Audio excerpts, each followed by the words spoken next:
Greetings, class. In this installment, we're going to talk about how do objective criteria help to resolve conflict. And right now, we're experiencing nationwide, for the most part, stay-at-home orders. So this is going to be a context. I want to keep this real. I want to make this actionable and relevant for our current situation. At the same time, in future terms, um, we won't actually be experiencing stay-at-home orders permanently. So I'd like for students in those future terms to also reflect back onto this period of uncertainty. Um, at that point in time, you'll have some hindsight, and that might help to have a better vision of what's being discussed here. But I think this is going to be a good example for a number of years to come, because I think people should be able to have a direct memory of it. So what I want to say here is something along the lines of, we have multiple organizations that are responding to the global pandemic, the coronavirus known as COVID-19. And we've had different responses from those organizations about what to expect and what to happen. But they're very, very well connected to a number of specific principles, right? And one of the keys that we're hearing all the time is social distancing. The best way to hammer down on this virus is to limit the spread of the virus. And there's several keys that they have in that, right? One of the big keys here with the coronavirus is that we don't want to overwhelm our healthcare institutions, that we have a physical capacity for the number of hospital beds we have in this country. And that if we exceed the capacity, we know what's going to happen, because we're already watching this happen in Italy, where in cities like Bergamo, the triage is forcing them to not treat patients that they think will be more resource intensive. There's people who would likely survive but who aren't receiving treatment because the resources that would be consumed on them would impact their ability to treat maybe 2 or 3 other people. And so what's happening is, once we reach the thresholds, right? Once we've filled all the beds, once all of the ventilators have been used, once all of the doctors are seeing patients, once there aren't any more hours in the day that we can squeeze out of people, and it is exhausting, right? The healthcare professionals are putting in long days, not getting enough sleep, coming back to do it again the next day, and they're being risked with their own exposure to this virus. Many of them are contracting it, and then what, right? Okay, so this example presents both objective and subjective criteria. And I'd like to focus on exactly what the objective criteria are, right? Objective criteria are, there is a virus. We know things about the virus. Maybe we don't know everything about the virus, but we know things about the virus. We know how it spreads.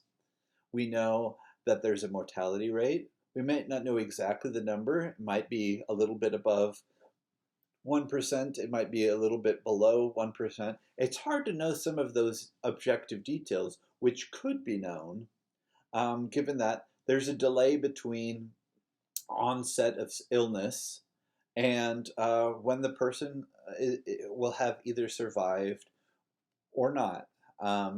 And there are some things that are kind of bias or skew, right? I don't want to say bias like it's intentional.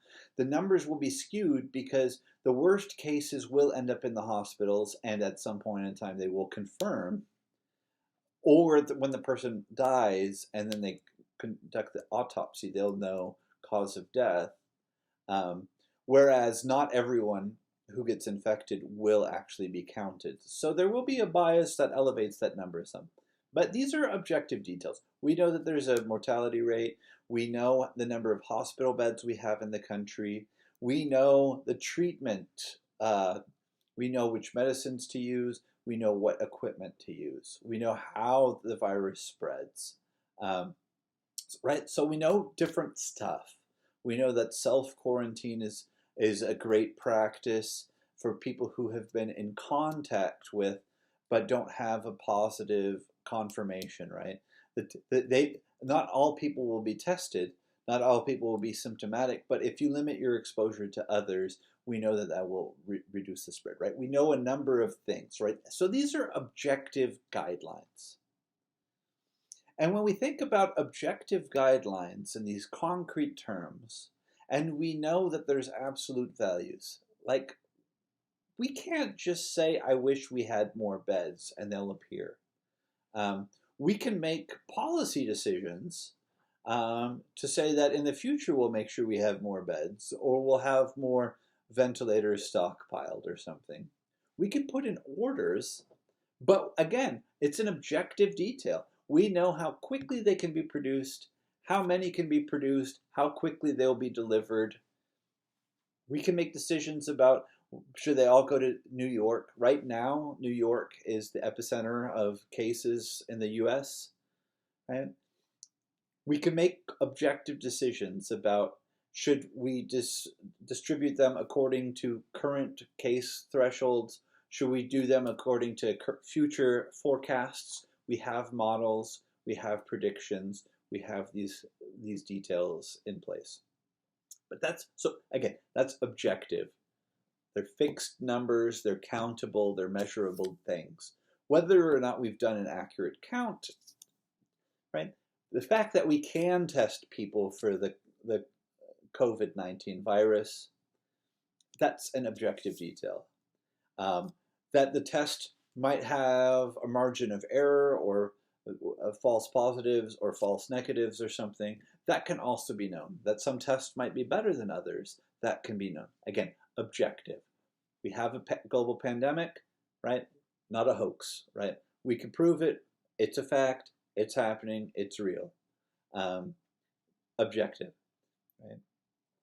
So how do objective details relate to conflict? Well, first of all, we should look at this global pandemic as a conflict, right? It's not only a conflict, it's a disaster, it's a challenge, it's a problem to be solved, but it's a conflict. It's a conflict because we are already seeing that we do not have the ability to meet the needs of everyone, right? Today, the debate is, how long do we keep the country shut down? How long do we keep people at home? How long should the stay-at-home orders be? What counts as essential work? What are the details? Because mitigating the impact of the virus and trying to figure out what's the best calculation for the number of lives to save or lose has to come against this other thing, which is that this is having an impact on the economy. And the longer people are out of work, the harder it is to grow back business. And when people aren't working, then what, right? So forgetting that there might be different economic plans to deal with that, because that's actually more of the subjective concern, which is more important, right? We'll talk about in another clip the role of subjective standards in conflict. And the subjective standards would be like, I can't put a price tag on human life. And I think that some lives are worth more than others, and so on, right? And I don't mean that like I think that people in the US count more than people in other places. I mean like the people I love and care about do matter more to me than strangers do.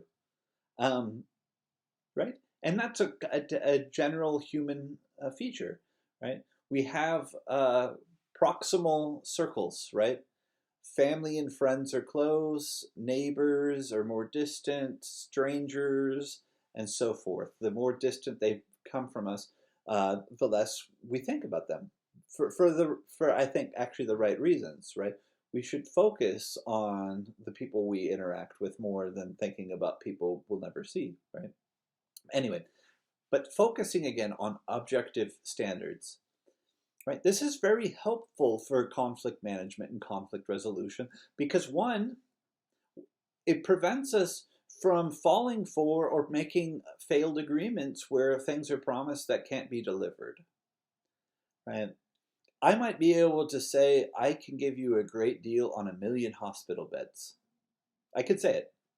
I don't have a million hospital beds. I can't make a million hospital beds. That'd be foolish, right?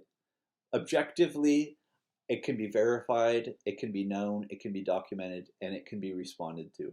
When you have lied, there's no truth to that. Don't bring that around here, right? Objective standards give us ways for evaluating plans. They give us ways for looking at the metrics of problems and tensions, right? Lots of businesses deal with logistics. You know, orders can be delayed, right? This might not be due to human error. It could be a mistake. Maybe it's not. But, you know, if somebody says, I'll get that to you on Tuesday, and you're like, well, it's already Tuesday. Where is it? We can objectively figure out whether or not something will happen. And when we have that objective knowledge, you know, these are the facts, this is the reality, we can make better plans for dealing with it. It's better than guessing, right? The objective details make it possible to determine what strategies are viable. Right? Viability is important, right? If something's not viable, talking about it after the fact might be helpful for planning about the future, but talking about plans that aren't viable at the time, again, that's an opportunity cost. You're talking about something that won't work when you really should be focusing your energy on things that will. Making plans for what to do to keep from using all 100,000 hospital beds that you have available, it's great.